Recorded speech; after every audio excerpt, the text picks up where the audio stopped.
लोगों ने एक बेहतरीन मौका गंवाया जो 2024 असेंबली इलेक्शन में उनको आया था, हमारी शक्ल में सामने आया था। हमने वादा किया था कि हम 31 अक्टूबर का कट ऑफ डेट करके एक एफिडेविट पे एमएनएसटी डिक्लेयर कराएंगे। लोगों को इन्होंने वर्गलाया, उन्होंने वो मौका गंवाया।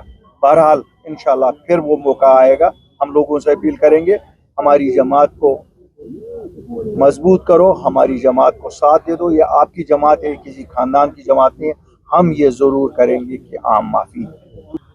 इस वक्त हम 2019 में जमात बनाई हमने, हमारे 3 ही कोर एजेंडा थे। आप जैसे साथियों ने पूछा, एक था रेस्टोरेशन ऑफ स्टेटहुड, दूसरा था protection of lands, protection of jobs.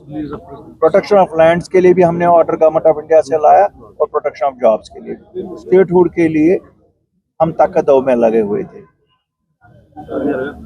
बीच में सियासी सौदागरों ने लोगों को वर्गलाया।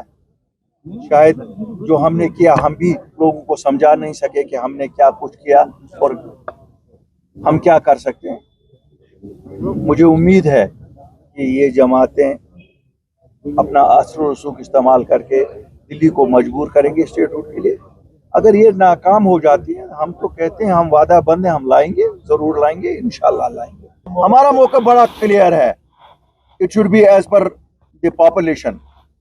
70% आबादी को 30% जॉब्स नहीं हो सकती हैं, 70% आबादी को 70% जॉब्स। ये क्या है?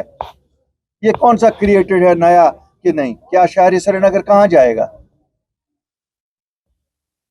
यहाँ अगर एससी की कोई आबादी ही नहीं है तो क्या रिजर्वेशन? किस लिए उनको रिजर्वेशन?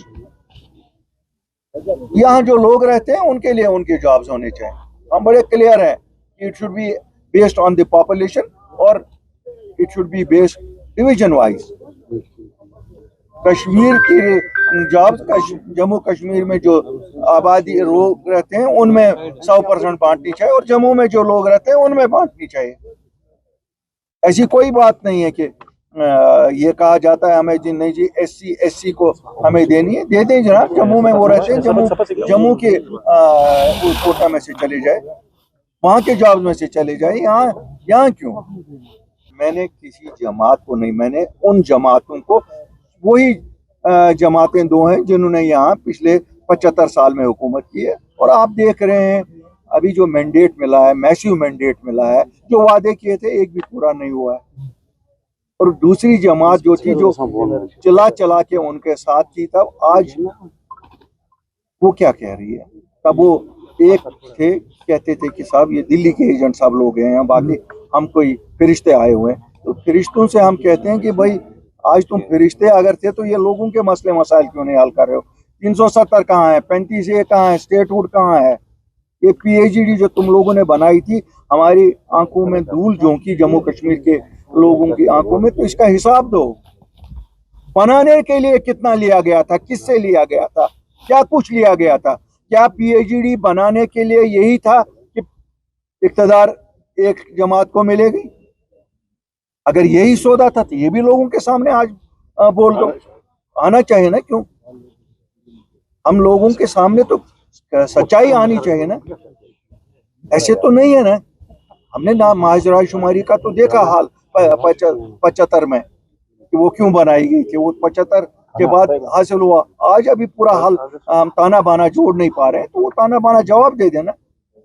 ये आज गाँव जाके, गली गली जाके जब बात की जाती है, जब हम जैसी जमातों ने शुरुआत 2019 में इनको कहा कि आ जाओ, लोगों के मसले मसाइल इस वक्त इनकी रहनुमाई करो, तब इनमें से कोई तैयार नहीं था। तब गद्दारी थी कि आप LG साहब के पास क्यों जाते हो। आज तो इनको वहाँ से फुर्सत ही नहीं आती है लोगों में बाहर निकलने।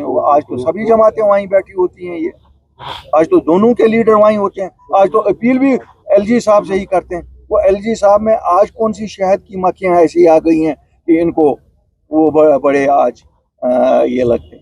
हमें तो ये है कि भाई जवाब तो दे दो। और जब हम जैसे लोग जिन्होंने यहाँ की जमीनें और नौकरियां बचाई 2019 के बाद, जिन्होंने यहाँ के 3500 लोगों को वो राह करके लाया, जब वो अब इसको पाए तकमील तक पहुंचाते, हम स्टेटहुड की भी बात थी, हमारा मेन एजेंडा था। हमारे नौजवानों की वेरिफिकेशन, एमनेस्टी की बात थी, उनकी पासपोर्ट की बात थी। जब हम वो पाए तकमील तक पहुंचाते तो आप लोगों के जरिए से दिल्ली के ऐवानों ने आपकी ड्यूटी लगाई कि इनकी छवि खराब करो, इनको दिल्ली के एजेंट बोलो। भाई हमारी छवि तो आपने इलेक्शन में खराब की, चलो लोगों ने हमें वोट नहीं दिया, आपको दिया। अब ये बताओ क्या सौदा है, असल में क्या सौदा है? क्या ये नौजवानों को बंद रखना ही आपका सौदा है? क्या स्टेटहुड कभी वापस न लाने का ही सौदा आपका है? क्या आपका यही सौदा है कि यहाँ कोई कभी अमन शांति से हमारे बच्चे न जिए? क्या यही सौदा है कि हमारे बुजुर्ग रहनुमा जो जेलों में, वो इसी तरह से जेलों में वहीं सफर करते रहे? तो ये तो सौदा तो पता लग गया ना। एक सौदा तो पता लग गया कि साहब एडवाइजर को कैबिनेट रैंक मिल गई और ऑर्डर भी मिल गया, एक सौदा तो पता लग गया। वही दूसरी जमात को भी घर का भी पता लग गया, सदर साहिबा को घर मिला। तो बाकी क्या है भाई? ये तो हम सब भी देखते हैं, बाकी भी बताओ ना। रोज आज तो 370 के नाम पे फिर जज्बात में कहीं पे जाते हो, और 300 आज क्यों जरूरत पड़ी? क्या करना है? क्या फिर लोग जेलों में भिजवाने? क्या फिर लोग मरवाने? मैं तो आप लोगों से भी कहता हूँ, इनसे सवाल करो। पर्दे के पीछे कुछ जरूर है, कुछ ना कुछ जरूर है। पीडीपी कदबात भी जगह जगह मुनक्किद कर रही है, क्या हवाले से? देखिए, आपको याद है जब से लोगों ने प्यार देना शुरू किया जम्मू कश्मीर अपनी पार्टी को, उस जमात में बौखलाहट से आ गई है। बौखलाहट में उन्होंने कहा, ये डायलॉग जम्मू कश्मीर के लोगों और हिंदुस्तान की सरकार को कहते हैं कि लोगों के साथ, तो इन्होंने कहा यही बात कहेंगे तो फिर कहेंगे अल्ताफ बुखारी जो बोलता है वही बोलते हैं। बात कहीं बातचीत करते हैं, कहीं बात करते हैं। इस चीज का क्या फायदा है? जहां उस जमात की सदर अपने वर्करों के साथ बात करने को तैयार नहीं है, जिन वर्करों ने, आज आपने सुना ये वो वर्कर है, मुझसे भी सीनियर वर्कर हैं, जिनके लिए दरवाजे वहां नहीं खुले, वो क्या जम्मू कश्मीर के आम लोगों के लिए दरवाजे खोले? जहां पर बिहार में क्या कहेंगे? देखिए, 1947 में हमारे पास वक्त था, हम फैसला कर सकते थे कि नहीं जी हमें इस निज़ाम में नहीं रहना है। लेकिन उस वक्त जो लीडर सामने आया उसने लोगों को कन्विंस किया, हमने हिंदुस्तान की डेमोक्रेटिक हुकूमत के साथ ज्वाइन किया। इसलिए कहते हैं ना, लम्हों ने खता की, सदियों ने सजा उठाई। वो तो अब सजा हम उठाते ही रहेंगे, उसमें मुझे नहीं लगता है मैं जज्बाती चीज़ कोई कहूँगा। हमारे पास उसका कोई हल नहीं है, अल्लाह के पास ही हल है। बाकी अपने नौजवानों से कहूँगा, जज्बात में ना आओ। शायद ये मुकद्दर में लिखा हुआ है, हिंदुस्तान हमारे मुकद्दर में लिखा है, यहाँ इज्जत व विकार से कैसे रहें, उसके लिए सही नुमाइंदों का चुनाव करो।